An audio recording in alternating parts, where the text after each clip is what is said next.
السلام عليكم. الليلة حاتكلم عن واحد من أبطالنا العظماء، عن تاريخنا المنسي، عن استنجاد اليونان بينا، عن دفاعنا الأسطوري عن طروادة. موضوعنا عن الشخص الأسطوري ده اللي هو اللي وراكم في الصورة ده، ممنون، المحارب السوداني العظيم. جهز كوباية شاي وقول قهوتك ويلا نبدأ. كتب الإغريق إن نهر بلاده العظيم قد تحولت قطرات مائه إلى دم بموت المحارب النبيل ممنون الذي قتل في حرب طروادة. طروادة أو حصار طروادة كانت بين الأخايين الإغريق، وحاصروا مدينة طروادة وأهلها ودامت 10 سنوات يا جماعة. واحدة من أشهر الحروب في التاريخ عشان اتخلدت في ملحمة هوميروس الإلياذة والأوديسا، وعرفتنا عن بعض أحداث حرب طروادة.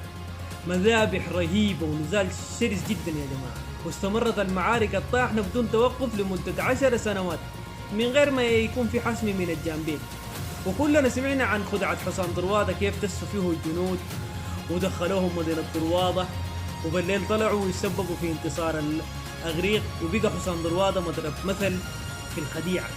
دي للمعلومة عشان تعريفها برضه. البهمنا هنا هو ملكنا السوداني ممنون. ممنون كان متزوج من أخت هيكتور، ولما حصل الحصار زاد على طروادة وقربت تسقط، رسلوا لممنون مستنجدين وطالبين المساعدة من ملكنا العظيم ممنون. وطبعا أسدنا النتر يعجبه، ما تردد وغاد جيش عظيم وقطع به البحر وجل مواجهة جيش أخيل الكان بضم كل ملوك اليونان الزمن ده.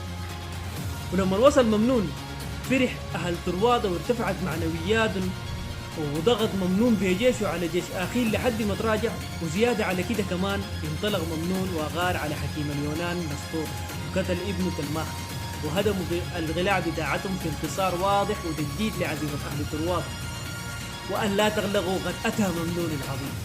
يتكتب عن ممنون إنه كان هو هيكتور من ضاها أخيرا في القوة.